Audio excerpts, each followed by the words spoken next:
30 minute में देहरादून से ऋषिकेश पहुंचने का सपना, लेकिन इसकी राह में जंगल अपनी कीमत चुका रहे हैं। सैकड़ों पेड़ों पर संकट मंडरा रहा है और हरियाली एक बार फिर विकास की भेंट चढ़ती दिखाई दे रही है।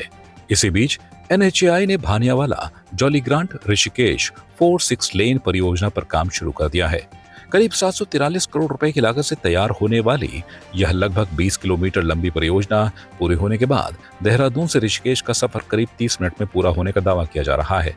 वर्तमान में इस मार्ग से प्रतिदिन लगभग 18,456 वाहन गुजरते हैं। चार धाम यात्रा, जॉलीग्रांट एयरपोर्ट और ऋषिकेश आने जाने वाले यात्रियों की बढ़ती संख्या को देखते हुए सड़क का चौड़ीकरण जरूरी माना जा रहा है। परियोजना में वन्यजीव संरक्षण को भी शामिल किया गया है। हाथियों के सुरक्षित आवागमन के लिए लगभग 3.5 किलोमीटर लंबे 5 एलिफेंट अंडरपास विकसित किए जाएंगे। इनमें एक ब्रिज कम एलिफेंट अंडरपास और 4 समर्पित एलिफेंट अंडरपास शामिल हैं। इसके अलावा sound barrier, anti glare screen, वन्यजीव चेतावनी संकेतक, स्पीड कंट्रोल उपाय और नो हॉर्न जोन जैसी सुविधाएं भी बनाई जाएंगी। हालांकि इस परियोजना को लेकर सामाजिक संगठनों और पर्यावरणविदों ने विरोध भी शुरू कर दिया है। उनका कहना है कि एलिफेंट कॉरिडोर जैसे संवेदनशील क्षेत्र में सड़क निर्माण और मानसून के दौरान पेड़ों की कटाई पर्यावरण के लिए गंभीर चिंता का विषय है। अब यह परियोजना सिर्फ सड़क निर्माण तक सीमित नहीं रह गई है। एक ओर लोगों को तेज, सुरक्षित और आधुनिक सफर का भरोसा दिया जा रहा है, तो दूसरी ओर जंगल, वन्यजीव और पर्यावरण संरक्षण को लेकर बहस भी तेज हो गई है। जुलाई का महीना है, मानसून के सीजन की शुरुआत हो चुकी है और मानसून में वन विभाग कभी भी पेड़ों को नहीं काटता है।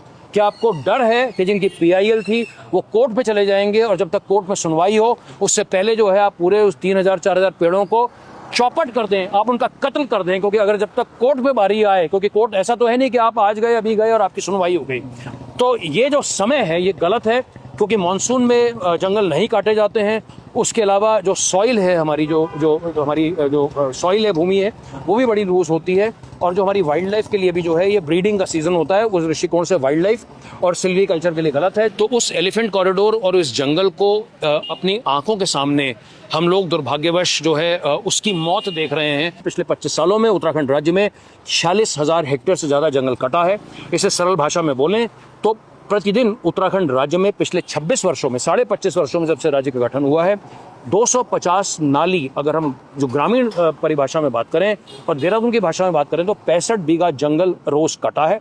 सरकार दावा करती है कि हम जंगल काटेंगे तो हम कहीं और पेड़ लगाएंगे, लेकिन वो आपको भी पता है, मुझे भी पता है, भले ही हमारे सामने आंकड़े ना हो, कि उसकी सच्चाई क्या है। तो एक तरफ 4,000 पेड़ काट रहे हैं, उसके बाद में आप हरेला के नाम पर जो है आप 10 नेता लोग जो हैं वो एक पौधा लगा रहे हैं और फिर फोटो खिंचा रहे हैं। तो ठीक है, आप पौधा लगाइए, उसका कोई खिलाफ नहीं है, लेकिन उस पौधे को तो बचाइए ना। ये तो हम सभी को पता है। इस वर्ष 16 जुलाई को हरेला है और सामूहिक तौर पर यह तय किया गया है कि 15 जुलाई को, यानी हरेला से एक दिन पहले, पूरे उत्तराखंड राज्य में ब्लैक हरेला मनाया जाएगा।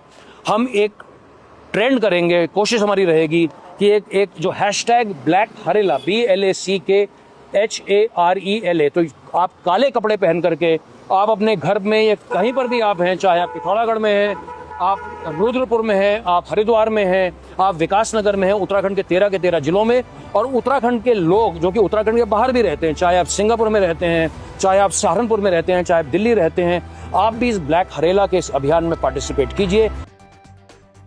अल्मोड़ा जिले के रानीखेत क्षेत्र से राहत भरी खबर सामने आई है। मचखाली क्षेत्र से 1 जुलाई से लापता 28 वर्षीय युवती को SDRF की सरियापानी टीम ने 7 दिनों तक चले कठिन सर्च अभियान के बाद सकुशल बरामद कर लिया।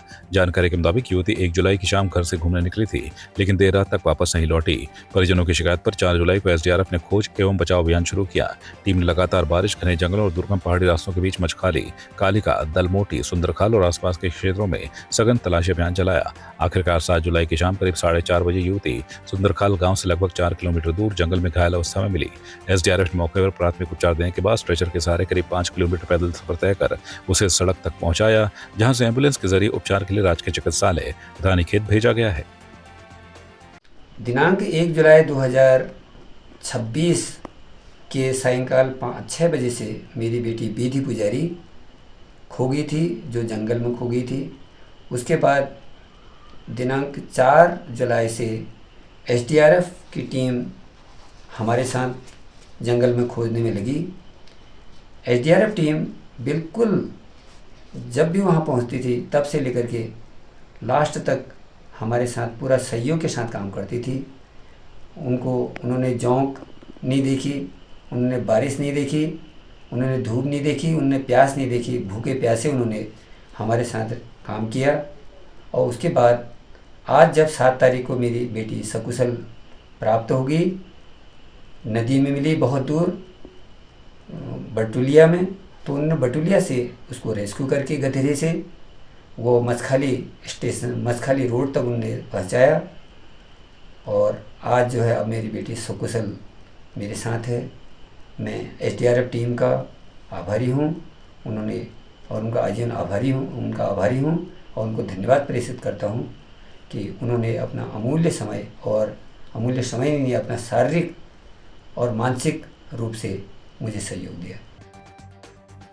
टिहरी जिले के देवाल गांव में 18 वर्षीय दलित युवक केतन लाल की हत्या का मामला पूरे उत्तराखंड में तूल पकड़ता जा रहा है। घटना के विरोध की लहर अब कुमाऊं मंडल तक पहुंच गई है। बागेश्वर जिले के गरुड़ ब्लॉक में अंबेडकर सांस्कृतिक मंच और शिल्पकार समाज के लोगों ने मौन उपवास रखकर पीड़ित परिवार को न्याय दिलाने की मांग की। प्रदर्शनकारियों ने आरोपियों के खिलाफ कड़ी कार्रवाई, मामले की फास्ट ट्रैक कोर्ट में सुनवाई और दोषियों को सख्त से सख्त सजा, जिसमें फांसी की मांग भी शामिल है, उठाई है। प्रदर्शनकारियों का कहना है कि ऐसी घटनाओं पर त्वरित और कठोर कार्रवाई से ही समाज में न्याय व्यवस्था पर लोगों का विश्वास मजबूत होगा। उसके पाँव में कीलें ठोकी हैं, उसके अन्य जगहों पे भी जो कि उसके शारीरिक के नाजुक अंग थे उनमें भी कीलें ठोकी गई हैं। यह एक बहुत बड़ा अपराध है, उत्तराखंड के लिए बहुत शर्मसार करने वाली घटना है। इसको कतई माफ़ नहीं किया जाना चाहिए। हल्द्वानी के बनभूलपुरा क्षेत्र में सस्ते लोन का झांसा देकर लोगों से ठगी का मामला सामने आया है। पुलिस के अनुसार एक महिला और एक पुरुष ने 50 से 60 हजार रुपए तक का लोन दिलाने का वादा कर दर्जनों लोगों से फाइल चार्ज और कमीशन के नाम पर करीब 4-4 हजार रुपए वसूलिए। अब तक 18 से 19 पीड़ितों की पहचान हो चुकी है। रकम लेने के बाद दोनों आरोपी फरार हो गए हैं। अपर पुलिस अधीक्षक मनोज सिंह कत्याल ने बताया कि आरोपियों के मोबाइल नंबर और अन्य महत्वपूर्ण सुराग पुलिस के हाथ लगे हैं तथा उनकी तलाश जारी है। पुलिस ने लोगों से अपील की है कि लोन केवल अधिकृत बैंक या पंजीकृत वित्तीय संस्थानों से ही लें और किसी भी अनजान व्यक्ति के झांसे में न आए। बेसिकली थाना बनभूलपुरा क्षेत्र की घटना है। इसमें लोन के नाम पे ये फ्रॉड हुआ है। यहाँ पर 2 व्यक्ति, जिसमें एक महिला और एक पुरुष आए थे, उन लोगों के द्वारा कुछ लोग जो कि अभी तक जिनकी संख्या लगभग 18-19 के करीब अभी तक तस्दीक हो पाई है, उन लोगों से 4000 रुपीज जो है लोन लेने के नाम पे, किसी को 50,000, किसी को 60,000, इस प्रकार का उन्होंने फॉल्स प्रॉमिस किया कि आपके खाते में इतना पैसा आ जाएगा। और उनसे फाइल चार्जेस के नाम पे, कमीशन के नाम पे लगभग हर व्यक्ति से इसमें 4000 रुपीज के करीब उन्होंने लिए हैं। और इसमें अभी तक लगभग 18 से 19 जो है विक्टिम वो अभी प्रकाश में आए हैं। तो उनके जो भी ट्रेल है उसको हम लोग आइडेंटिफाई कर रहे हैं। एक मोबाइल नंबर प्रकाश में आया है और साथ में कुछ और हमें डिटेल्स मिली हैं उन अभियुक्तों के बारे में, तो उसके संबंध में अग्रिम कार्रवाई हम लोग इसमें जांच कर रहे हैं।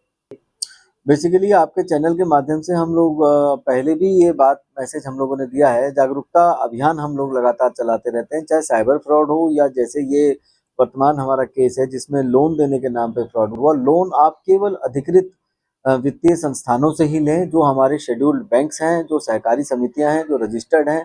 आप इस प्रकार की किसी भी अपंजीकृत संस्था से लोन इत्यादि के लालच में न फंसें, इससे आपका केवल नुकसान होता है। और साथ में यदि आपको जिस संस्थान से आप डील करने जा रहे हैं, जिसके पास आप अपना गिरवी रख के या अपने डॉक्यूमेंट रख के लोन ले रहे हैं, यदि आपको जरा भी डाउट है तो आप नज़दीकी थाने और चौकी में उसे वेरीफाई करा सकते हैं। और ज़्यादातर कोशिश ये की जाए कि अधिकारी जो अधिकृत संस्थाएं हैं, सरकारी बैंक, शेड्यूल्ड बैंक, सहकारी समितियां इत्यादि, उन्हीं से ही लोन लिया जाए। आपकी इस पर क्या राय है, हमें कमेंट कर जरूर बताएं। इसके साथ ही आप हमारे YouTube चैनल को सब्सक्राइब कीजिए। आप हमें Facebook, Instagram, Twitter पर फॉलो भी कर सकते हैं। और संवाद 365 के साथ एक क्लिक में जुड़ने के लिए डाउनलोड कीजिए संवाद 365 ऐप।